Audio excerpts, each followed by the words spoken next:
What's up? It's a Florida Gator Friday. The swamp, baby. What's going on here? Bring it on. Let's make this happen. All right. Rumor and Innuendo. I'm Dominic D'Angelo of SCScoops.com, adfreeshows.com, and OneTrueSportTV.com. But I am with the Florida Gator himself, Mr. Robert Karpelis. Robert, how are you today? Oh, look at this. Yes. Dude, the Gator head is on. If we're doing this, let's do this properly. Was not expecting that. Just happened to have that on the standby. Gotta look goofy in a hat on camera. No, I'm not used to this. It's weird. It's strange, but I'm here. I'm wearing a Gator hat. It's Friday. I'm fairly certain I know what day of the week it is. And I'm fairly certain Dom still has a mustache. So, this is a strange day here. But let's say hi to the fine folks that are joining us in the chat. Wrestling Old Head, good after morning R&I on the heels of Bash in Berlin. Do we get Paul Heyman returning to bring out a returning Roman Reigns tonight? No. I don't think so How's either. That for an answer? Because I'm pretty sure SmackDown is abroad. Yes, I believe so. So it's probably going on in about an hour from now. Yeah. Not too much to preview, but we will get to that. Oh, there's plenty to preview, Dom. There's always money in the banana stand, and there's always stuff to preview here. Is that the Tobias line? Because I look like freaking David Cross. It's not the Tobias line, but it's close. It's right show, wrong guy. It's the David Cross line. And no, sorry. Oh my gosh, it's not. It's the Jeffrey Tambor line. Brain went blank there for a minute. Well, let's get back on track, I guess, then, huh? Sorry, in our Bluth family rumor and innuendo show here, I got a Gator hat on. We're talking Fox sitcoms from early 2000s. I don't know what's going on. I'm excited to be here. Thank you, Wrestling Old Head, who wrote, "I blew myself." Be a great slogan for Blue Chew, but it's not, and I'm not getting. It's too early in the show. It's too early in the broadcast to get to that. Alt Jake here makes a great point. Heyman isn't coming back until SmackDown leaves Fox. That's right. You're not getting the good stuff until they're back on USA Network. That's right. We talked about this on Magnum and Gagne. Robert, I was kind of surprised that Fox did not keep SmackDown. It seemed like a hot property to kind of keep around and something steady for them. No, wasn't. It didn't surprise me. No, because what ultimately happened is Fox had the opportunity to do Friday night college football games. Oh. And they saw that there was going to be a huge rating uptick in that. And the SmackDown ratings, while okay, not great. Speaking of not great, Joseph Wade Walters here with a Go Knowles. Go back a week and let me know how that worked out for you, because Roman Reigns' Georgia Tech put the Florida State Seminoles in their place with special guest celebrity picker Sheamus. Who together. It's circular. It's a wheel. It's a circular wheel. What the hell's going on? It's Friday. We're loose. I'm wearing a hat. Dom's always wearing a hat. Crazy. Yes, you're wearing. Why are you sweating? I have no AC in my apartment. You know what you need, Dom? You need to talk to our friends at Mando. No, it would have been perfect if we had a Mando ad teed up for today. You can go to shopmando.com, promo code rumor, and you're going to get $5 off that starter pack, and that's absolutely going to help Dom. I did use the Mount Fuji. The only reason why his cat is not passed out in the corner right now. That's it. I know if there is any sort of on the field, on the ground testing, it's the fact that Dom is in an apartment where there is no functional air conditioning, and his cat is still alive, not being killed by his body odor. And I haven't killed Dom for forgetting to upload Working Stiff, but it is up now. Robert? It is up now. You can go listen to it now, but we've got stuff to talk about at the top, because while I was getting somewhere with this, Dom, while I was recording Working Stiff yesterday, there was some breaking news from our friends at Netflix. That's right, Robert. Some pretty big one too. Some big news happening. Mr. McMahon on Netflix. You can call him Vince. Yes, I think we're past the point of needing to show respect. That's the name of the series, though. Yes, I know. I'm just. So set to release on September 26th. Can we not say Mr. McMahon set to release? Because Oh, that usually requires an NDA. uh-oh, yes. So the first announcement came on social media via Netflix. Said Mr. McMahon, a documentary series chronologic. Oh my God, Wow. chronicling the rise and fall. How about I pull up this You want to language help me here? here, I, Rob? I, had other, I had other stuff teed up, but you know what? Let's close that. Let's There- pull up the Mr. McMahon, a documentary series chronicling the rise and fall of the WWE's controversial founder, is coming to Netflix on September 25th. From Chris Smith, executive producer of Tiger King, and Bill Simmons. It's a weird way to write that sentence. That's a fragmented sentence. This includes interviews with McMahon prior to his resignation, his family, and some of the most iconic names in wrestling history, as well as the journalists who uncovered McMahon's allegations simply by looking at him. Sorry, that was a little. Yes. There's actually someone I'm going to talk to. I'm going to try to bring a guest on to chat about Mr. McMahon in the coming days. But director Chris Smith, who put this together, who is the executive producer of Tiger King, which is about as fair and balanced as you get in terms of gonzo-ass documentary series, said the goal behind Mr. McMahon was to pull back the curtain and reveal the true Vince McMahon, obscured beneath the persona he presented to the world. Over the 4 years of production, the story evolved in truly shocking ways, culminating in some extremely harrowing allegations. The final product is a revealing documentary that we believe offers a rich and nuanced portrait of the man and the complex legacy he left behind. Andrew Hermes asks a question right here. Do you guys think that making the documentary is part of the Netflix deal? Great question. Complicated question. So Bill Simmons has a long-standing relationship with Nick Khan. Mhm. They go back a ways. There's a rapport there. Nick Khan has done Bill Simmons podcasts before. There's a great relationship with the two of them. The fact that the Tiger King folks are involved with this, they had obviously the relationship with Netflix. So there was an opportunity on that end. When the conversations were going on for the documentary, there were conversations that were ongoing about WWE's TV rights. So sure, it felt like, it would be a great way to introduce WWE programming to the Netflix world is a Vince McMahon documentary done by a third party. WWE has done documentaries about Vince McMahon. It's kind of like on The Simpsons when they did the Mr. Burns story. Yeah. And it was glossing him over, like what Steven Spielberg did for Schindler, and it was okay, but you didn't really get in the meat and potatoes of it. There's the Ringmaster book that's out, that's usually behind me, by Abraham Josie Reisman. Hell of a book, gets into the entire history of Mr. McMahon, the persona, the person, the character, and there's so many interesting stories about young Vince. Vince as a child, Vince growing up in North Carolina, the allegations against his step parent. There were some sexual misappropriation things that occurred to Vince when he was a very young man.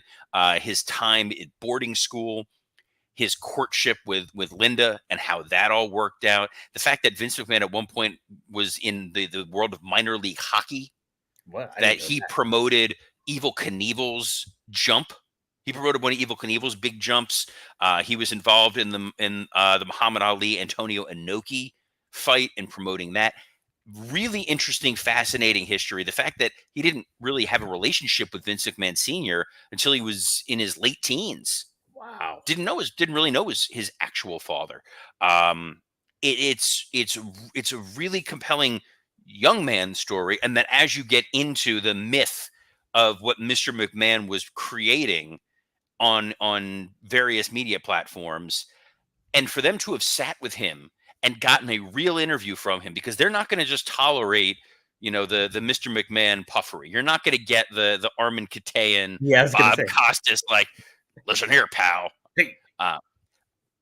He can be engaging when he's just himself, when he's not the character. And I think that part of it, he was going to be cognizant of, all right, if anyone's going to tell the story, it's going to be me. when he's done interviews. I mean, the Playboy interview. If you go back and read this Playboy interview, where he's just freely talking about having affairs. Yeah. And he's freely talking about getting into fights with people. And my favorite thing about him was when he said something about how he didn't want to do cocaine because he's competitive. And he's like, if I start doing it, I'm going to have to do all the cocaine.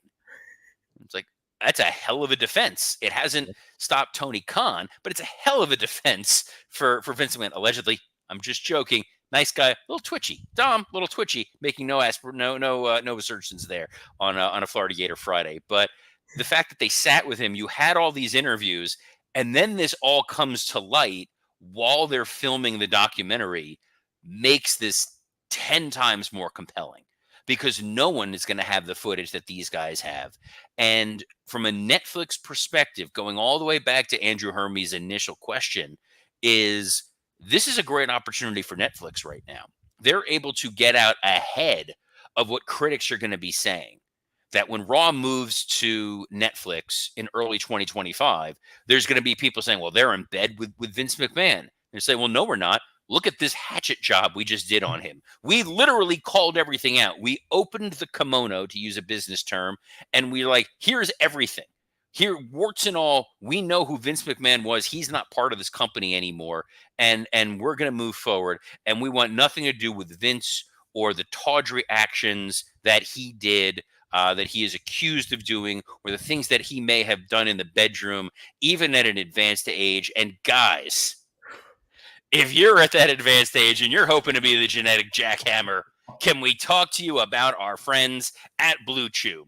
This episode is sponsored by Blue Chew. If you want to be as hard as the summer day is long, then get yourself a Blue Chew and bring the summer heat. Blue Chew is a unique online service that delivers the same active ingredients as Viagra, Cialis, and Levitra, but at a fraction of the cost and in chewable form. The process is simple. Sign up at BlueChew.com, consult with one of their licensed medical providers, and once you're approved, you'll receive your prescription within days. The best part? It's all done online. No visits to the doctor's office, no awkward conversations, and no waiting in line at the pharmacy. Blue Chew tablets are made in the USA and prepared and shipped direct to your door. You can take them anytime, day or night, so you can plan ahead or be ready whenever an opportunity arises. You pop one of these Blue Chews and you're going to get your own amazing Netflix documentary. She's not going to be skipping. She's going to be binging what you've got because Blue Chew wants to help you have better sex. Discover your options at BlueChew.com. We've got a special deal for our listeners. Try Blue Chew free when you use our promo code RUMOR at checkout. Just pay $5 shipping. That's BlueChew.com, promo code RUMOR to receive your first month free. Visit BlueChew.com for more details and important safety information. And we thank Blue Chew for sponsoring this episode of Rumor and Innuendo. Yes, you're not going to Netflix and chill with some Blue Chew. Let me tell you that much. I do want to follow up. Hold on. Kamala Harris is texting me. Oh, okay. Oh, they want money. What a shock! What a shock! Look, good on all of them.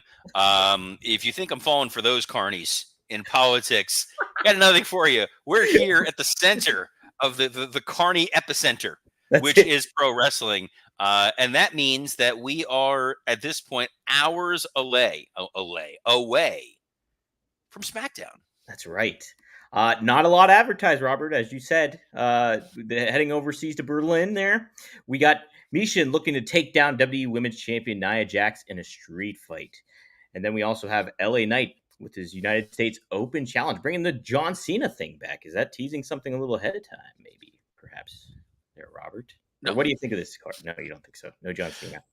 No, I don't think John Cena is making the flight all the way. I don't over mean there. in Berlin. I mean, tease way down the road, so to speak. Yeah, it's going to be interesting to see who winds up challenging LA Knight. They are in Berlin. There's a couple of names of some people that have thrown around out there. I've heard people hypothesizing AJ Styles, for people hypothesizing Shinsuke Nakamura. It's a good opportunity to kind of put somebody out there that we aren't necessarily expecting and let LA Knight get the win. I doubt you're going to get like a Logan Paul flying overseas to try and do this, but it's a modicum of intrigue, except it's a pre-tape show. Yeah. So there's not a tremendous surprise factor. unless you're planning on watching this show live, closing your browser, and ignoring all things social media until SmackDown airs tonight. Could we perhaps see Das Wunderkind, Alex Wright? I would be all about seeing Das Wunderkind, Alex Wright, go out there, do that stupid dance. It worked for it. Don't do it.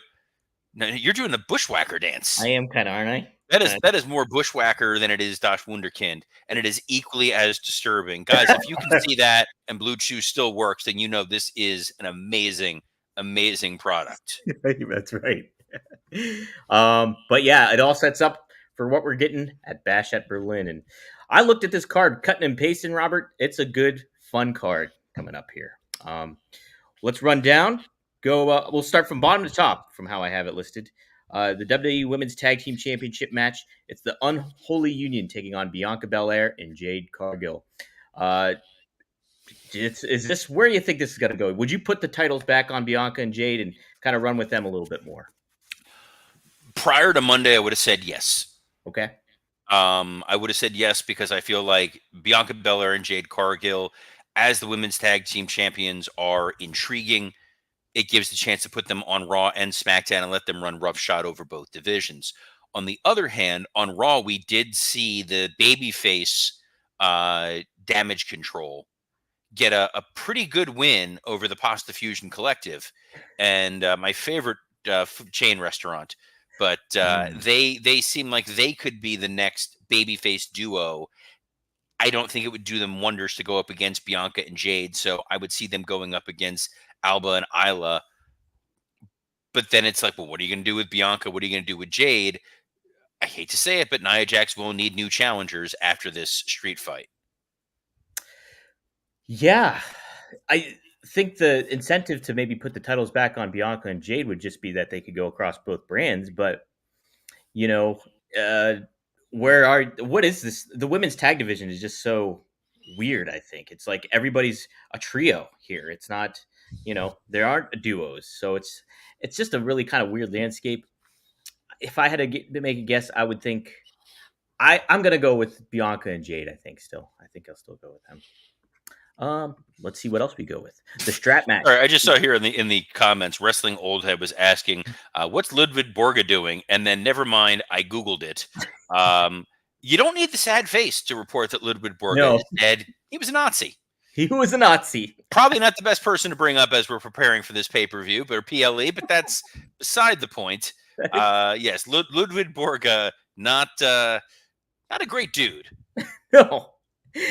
But we do have a strap match tonight, or not tonight, this weekend. CM Punk with a great dude in Drew McIntyre. Taking on CM Punk. How's this going to develop? Who's going to get the win here, Robert? When this feud culminates, probably a Bad Blood, I would think. But we'll see. Yeah, it's a strap match. It's currently 1-0 in favor of Drew McIntyre. I can imagine that you're going to want to tie this thing up. And it's a strap match where nobody's going to know the rules. Nobody's going to understand the rules. Is it just you're whipping each other with a strap? Are you touching the four corners? Are there going to be lights on there like we did with the JBL Texas Bull Rope match a long time ago? A lot of questions, no good answers. The advantage to this match is they still do not trust CM Punk to wrestle fully. And a strap match can distract people because wrestling fans, not always the brightest, and they like loud noises, Dom. They do. So when they hear the sound of the whip hitting against somebody, they're gonna ooh, they're gonna ah, they're gonna go wow, and that's all they're gonna pay attention to. So it's gonna be, if you like watching grown men whip each other, BlueChew.com, and then go check out Drew McIntyre versus Punk in this strap-on match. Sorry, it's a strap match, just a strap match. Apologies, TV. There's still TV PG. But yeah, no. Punk wins this. You get a tiebreaker match at Bad Blood because these guys have some bad blood. They do. Big bad blood. Yes. I'm with you. CM Punk wins. Used to be Mad Love. Now they got bad blood. Bad blood. Mixed tag team match. Sued by Taylor Swift. Liv Morgan and Dominic Mysterio teaming up to go against Rhea Ripley and Damian Priest, also known as the Terror Twins. Is that right? Is that what they're called? No, you made that up. Terror Twins? You just made that up right now. That's not a thing. Twin. It is. It's called the Terror. I'm just Dom, I'm just... No, I was trying to think Twin Towers, and I was like, no, it's not that. No. The Twin Towers are long gone. That was Akeem and the Boss Man. Yes. If you were thinking something else, you're a terrible person. Yeah, definitely wasn't thinking that. But speaking of terrible people, what Dom and Liv did to Rhea was truly awful, and I think they're going to do it again here. My gut, my prediction is you're going to get a moment where Dom is cowering in fear from Rhea. She's going to have him backed into a corner or something, and the crowd's going to be going nuts. And they're going to want to see Rhea get her comeuppance, and then Liv Morgan will catch her from behind, roll her up, and pin her. And then it's, now you're going to have more bad blood. So it's building up. The tension is rising. Robert. They're going to show no mercy. It will indeed be Judgment Day. Yes, they will be unforgiven. Oh, my gosh. And when all was said and done, it's going to be a taboo Tuesday. Well, I mean, this card does feel fully loaded, Robert. So I think we're ready to go. Yes. It's going to be Great Balls of Fire, which was a real pay-per-view name for those of you youngins who don't remember this. There was an actual WWE pay-per-view called Great Balls of Fire. It was one of the high water marks of having a parody wrestling account. My goodness. Vince was listening to Jerry Lee Lewis at that time quite a bit. World Heavyweight Championship match. Champion Gunther defending his title against Randy Orton. I think we kind of know who's going to win here, Robert, but what do you expect? How will this match unfold? Will Gunther get a clean pin against the Viper? Fun little plug for Working Stiff for the $10 Patreon tier. I just dropped something to Sports Entertainment with where I broke down in pretty good detail what would happen if Randy Orton actually were to win and why it makes a tremendous amount of sense. That being said, it's going to be Gunther winning. Yeah. Ooh, interesting. I can't wait to download it and then post it late. This is telling me he has not yet posted the audio that I sent him before, so it'll be up any moment. Best producer in all of professional wrestling, Dominic D'Angelo. Best main event. Yes. In Bash at Berlin is it would have been Gunther and Orton, but you kind of went out of order here. So what's the only match we haven't talked about? Oh, yes. It's Cody Rhodes, the champion, the WWE champion, going up against Kevin Owens. Robert, I think we know this one too, but should be fun. Wonder what they're going to do with Kevin Owens moving forward after this too. Yeah, it feels like we're going to get a pretty good back and forth match. I think if nothing else, the opportunity for these guys right here is to steal the show. Kevin Owens, when he's given the opportunity to deliver, absolutely knocks it out of the park. And Cody on pay-per-view or PLEs has shown that he can really over-deliver. And he's got to be feeling good. I don't know if you saw this clip. I did send it out to the Working Stiff group, but Arkansas, the football team, whom as an SEC team is currently sitting in first place because they're the only SEC team to have played. And we don't really like the Arkansas Razorbacks, but during their football game against the Arkansas Pine Bluff team, very, very, very tough folks, they barely won 70-0 against the Golden Division Lions. I? It's a girls flag football team. Oh, okay. During that game, the Arkansas band played Kingdom. They played the Cody Rhodes theme. That's kind of cool. That's pretty awesome. And I tell you what, Robert, I did watch it, and it sounded really good. I think you should just switch his music to that, the band playing it. I wouldn't look. All fans want to do is be able to do the whoa, whoa, whoa, and I think you all are lying that you know the lyrics to that song. Right, that's true. That's true. Yep. So I want to. Could you further continue a feud with Cody and Kevin Owens after this? No. Say Kevin Owens snaps, boom, just unleashes on him. We got something going here for a couple. No, because I think that's what they're going to be setting up for Randy Orton. Yes. It feels like we're going to be getting Orton and Cody at Survivor Series. Maybe we'll get that. I feel like you could tell a story where it's Orton and Cody at Bad Blood in a similar. Hey, you gave him a shot as a friend. Give me a shot as a friend. Cody wins, and then Randy snaps, and then Mhm. Kevin, who was Sportsman of the Year, gets pissed, and now he's going after Randy Orton, and now you got those two paired off for a while. I could see it going down that path.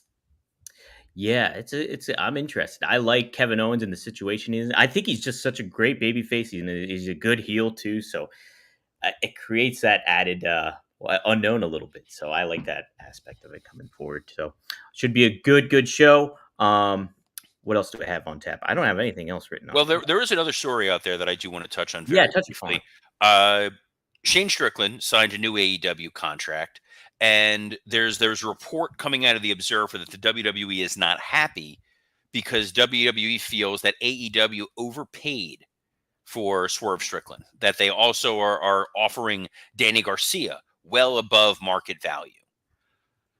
I see both sides of the argument to some degree. I think Swerve is probably worth every penny. They're paying Swerve around what they're paying Okada and Mercedes Moné.